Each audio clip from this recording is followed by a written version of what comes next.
in my case, I wanted to leave right away. They said, we're not going back till the morning, just stay the night. And I wanted to leave, but what I should have done is walk out to the street and try to hitchhike in the dark and in the snow. But I didn't feel like it was a threatening, dangerous environment. I just didn't want to be there because they weren't honest with me, etc. But then when I woke, I didn't sleep, and that's, you were asking me way back about behavior control things. One of the universals is sleep deprivation, Yeah, say more and I about didn't that. Why sleep. why is sleep deprivation so powerful and a part of so many cults?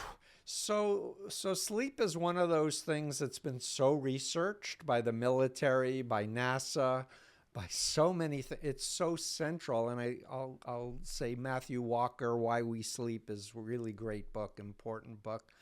We need 7 to 9 hours of sleep, the average person. And if you're sleeping like I was in the Moonies, 3 to 4 hours a night, 7 days a And that was week for suggested two and by a them. half years, They want you to sleep only 3 to 4 hours a night, right?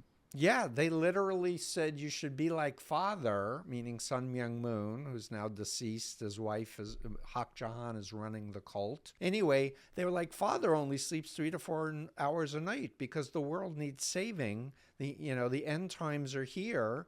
And, I was being told I should, God has summoned me to save the planet. We're going to save the world. There will be peace on earth, no conflicts, no wars, no poverty. Everyone will be brothers and sisters. That was the fantasy that Moonies are given of why they're working so hard, and it's replicated a billion times by a billion other cults.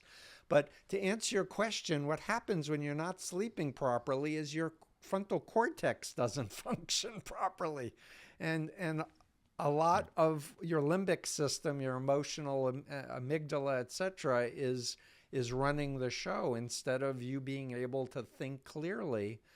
And if I may jump ahead of my story for 1 second on the theme of sleep deprivation, 2.5 years into the group, I was elevated, given high position. I was fasting for Nixon on the Capitol stairs because Moon said God wanted him to be president despite Watergate. Like, I did these right-wing fascist stuff that was so opposite who I really was. But how I wound up getting to the point where I could get out of the cult was my leader had told me, I was running a fundraising team in Baltimore, Maryland. He wanted everyone on my team to make a minimum of $100 a night, otherwise they couldn't sleep. And I was trained as a good leader. If your members don't sleep, you shouldn't sleep. And so I was up for 3 days when I'm driving and fall asleep at the wheel of a van on the Baltimore Beltway and drove into the back of a tractor trailer truck at 80 miles an Wow. hour.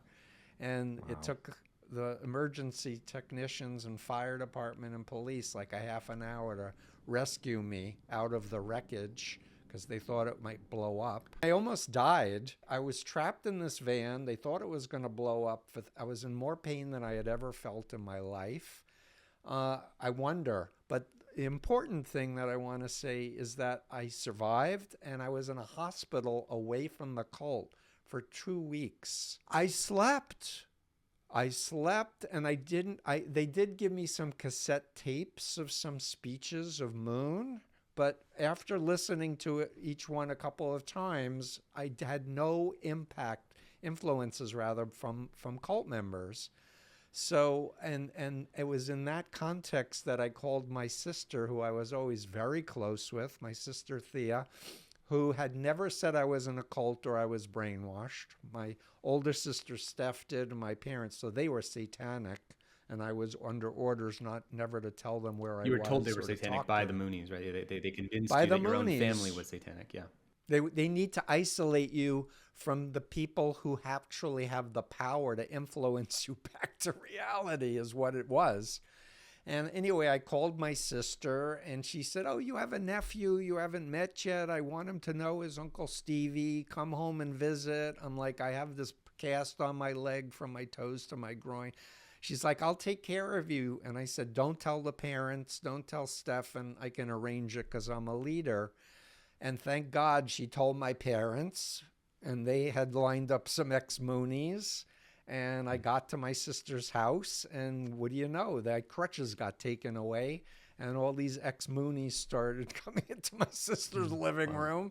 And I was like, Satan, get away, Satan, and I was prepared to die or kill on command as I had been trained.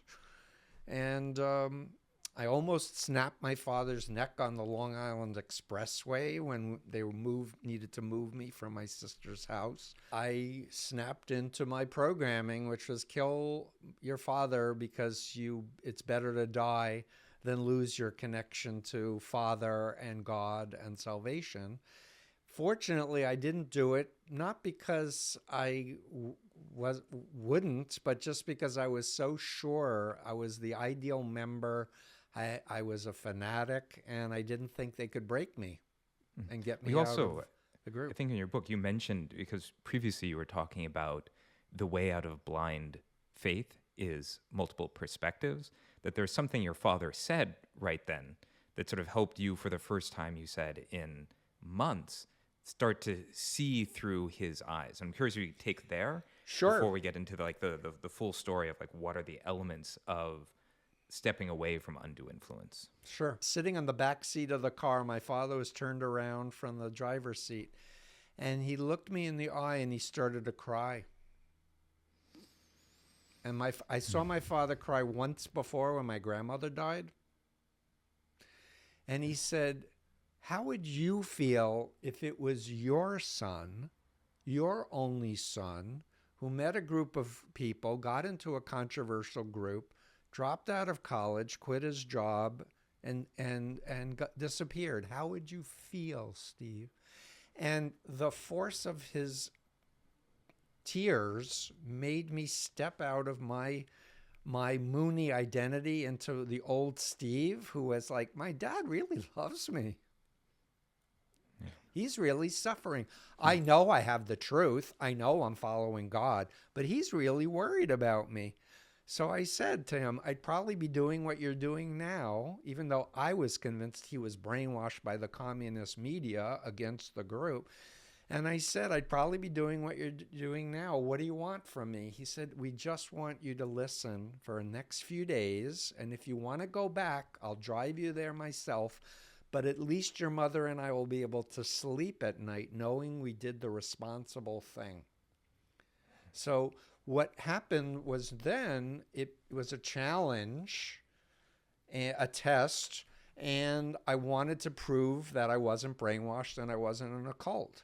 So I thought, I'm useless to the group anyway because of my physical condition. I'll agree. And I agreed. And that was critical to the success of the intervention because I wasn't just reacting against anymore.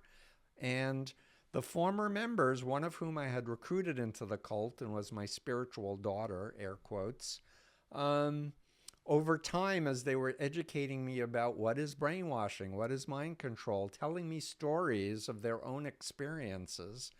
And I was doing thought stopping, which is a T of thought control technique. I was trained to chant or pray or sing if a doubt came into my head to center myself. While they're trying to deprogram you or challenge your views, you just have the cult actually creates an immune system in your mind to be able to resist anything that's like a kind of counterattack. Yes, but I want to add a very important variable that we haven't talked about yet, which is the dual identity or the dissociative model that I'm operating from. Because there was the old Steve Hassan who wrote poetry and liked women, and then there was the right-wing fascist Steve who, thought women were objects and, needed to take over the world. And it was the real me that wanted out, but was trapped by the cult program techniques. Cults program phobias in people's minds so that the irrational fear hijacks your ability to reality test. I was afraid of my own mind. I was afraid every doubt was some evil, invisible evil spirit trying to invade me. Right. And so you've got phobias that are consciously used to make deprogramming from the cult harder. You've got reinforced relationships and being embedded constantly in this environment that makes it harder to leave. If we just reground the stakes, why are we having this conversation? For just to reground listeners, we're in a really tense moment. It feels like the U.S. could domestically be heading towards escalating conflict.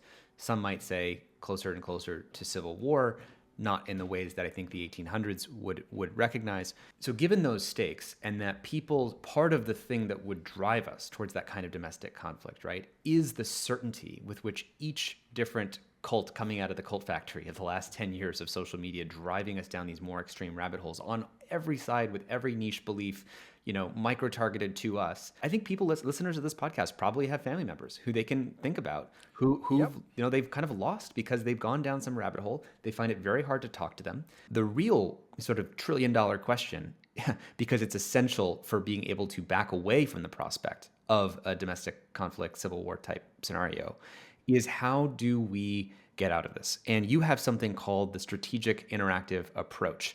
I'd love for you to talk about, and really just, your intuition right now in this moment, feeling into those stakes. What do you think is needed to step away from that and to have each of us kind of deprogram ourselves and each other? How would anyone know, or how would I know if I was brainwashed or mind controlled or subjected to undue influence? I found that there is a process of reality testing that actually works for people. And the first step is really just detaching from the constant reinforcing influences. And these days, it's like smartphones and notifications and screens. Like, just take a time out, take a week off, and do the kinds of things you used to love to do that really reflect the real you, whether it's playing with your dog or being in nature or listening to certain music or dancing or whatever. So just kind of like reconnect with yourself and detach from the constant bombardment of information that's coming at you. Secondly, learn about the BITE model of authoritarian control, which is my model of looking at control of behavior, information, thoughts, and emotions in the context of my influence continuum from ethical to unethical. The more of these that you can tick off, the more authoritarian your situation is. The next step is deliberately seek out critics and former members and hear why they left or why they're critical of the group, and look at their facts. And take the position that if what you're in is legitimate, it will stand up to scrutiny. Then the next step is go back in your mind before you got recruited. What did you think you were getting into? And think about the model of mind control. Think about the information you heard. And if you were lied to, if you have lack of informed consent, this is a huge red flag. But go through your experiences, reflect honestly, and then answer the question, if I knew then what I know now, would I have ever gotten involved? And if the answer is no, time to leave. And I think another very important point that we haven't mentioned yet is that it's easier to see it in another group than the one you're in. But it was ultimately the next day, the last day, when they handed me one of Moon's speeches to congressmen and senators and said, "What do you think of this?" And I was reading it, and in the context of the whole experience, Moon was lying to the congressmen and senators how much he loves America and respects Americans. When I heard him personally say how pathetic Americans were 100 or more times, and I had the first conscious doubt where I said, he's a liar. And then I started thinking, wait a minute, this whole thing is built on the idea he's the Messiah, the greatest man in human history who's going to save the planet. If he's a liar and he's not, the whole thing falls apart.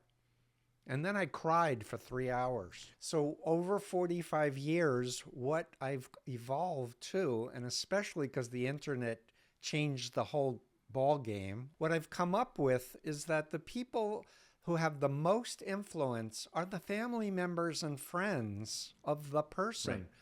And in the case of what's happening in this country, so many people have blocked or muted or cut off contact with their loved ones who are involved with a authoritarian cultish belief system, because they try to talk them out of it rationally. They try to persuade them, and they dug deeper in, which is what happens.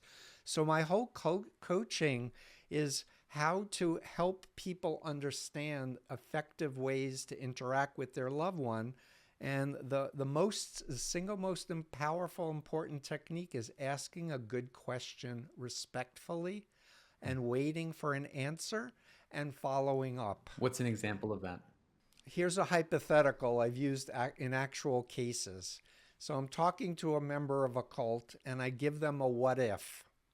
What if your leader is on stage, you're sitting there, and your leader says, hey, listen, everybody, I need to apologize. I've been seeing a therapist. I'm on medication, and I realize I'm not the Messiah, and you need to go home and resume your world, your life, rather. Go back and resume your life. Would you believe them? Person says, no, he would never do that, or she would never say that. Right. And then I said, but what would you do if they did? And then you just wait. Because sometimes you even see illusory smoke coming out of their ears. Because now the thing about someone in a mind control state, they can't imagine leaving and being happy and fulfilled. That's the cure to the phobia. Phobia indoctrination makes you generate only negative, fearful scenarios in your mind. But thinking about possibilities and a future, and that's why former members are also so powerful. I'm happy I'm out of the Moonies. I've traveled the world. I've been married, had a kid, go scuba diving. Yay. That's a contradiction in the indoctrination, because I'm supposed to be a drug addict who, goes to prostitutes and, is selfish. So I suppose this is actually another NLP technique, which is causing somebody to imagine, to make real in their mind something which they couldn't before. 100%.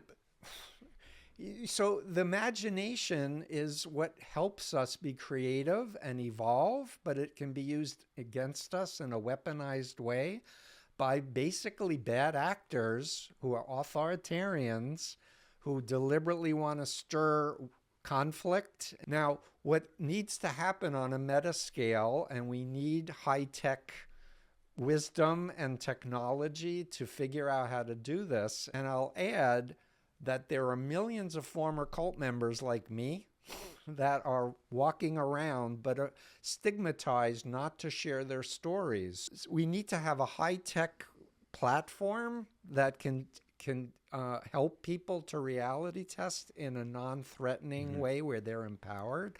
But we also need to destigmatize the whole issue of a mind control cult. You mentioned another thing, and as I said, you mentioned many, many things to dig into here, but one of them is the power of former members, the stories of formers. In fact, Stephanie Lepp, our executive producer of this podcast, had a podcast called Reckonings that was all about people having a reckoning with their former worldview and how powerful it is to hear and spread those stories. Now, if we actually apply this in a solutions mindset to the way technology is designed, let's imagine that Facebook could take all of the people that it knew were formers of every group. So wouldn't it be interesting if you're inside of, Magistan to see, well, who are all the people who left that world? If you were inside of the Moonies to see all the people who left the Mooneyland. If you were someone who was, really extreme far left Antifa and who left Antifa or something like that. And then you could actually imagine news feeds that are designed to rank those voices higher. That would be almost a different kind of pro-liberation version of social media, because you're trying to liberate people from whatever it was the previous developmental stage that they were at, the things that had captured them, and making it easier to find that information, which is right now, it's the opposite. Right now, the current incentive is to show you more of the extreme stuff within the echo chambers and extreme groups that you're already a part of. The good news with social media is there are lots of former members to network with. I'm involved with a group of former members. We're doing a project called I Got Out, hashtag I Got Out, to try to destigmatize the fact that, hey, good people, intelligent people can be lied to, their minds can get hacked, and they can get sucked into an authoritarian situation. And there's life after cult. I wonder, do you have a set of, say, 3 powerful questions that our audience could ask themselves right now? Well, I would are there ask 3 questions? everybody to consider, do they believe that their mind is unmalleable? Do you really think that you've never believed a lie or were tricked to buy something that you didn't need or want, or fall in love with someone who is a pathological liar or narcissist?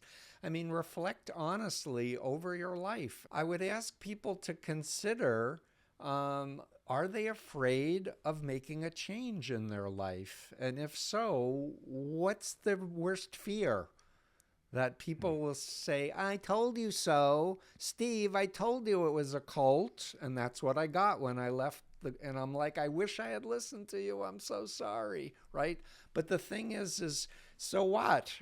Everybody's human. No one's perfect. So get over your fear. Will there actually be danger, or is this just an irrational fear that will hurt my ego, or that, somebody might try to shame me? But if you understand mind control and how ubiquitous it is, and how millions and millions of people have been co-opted, join the human race. Educate yourself.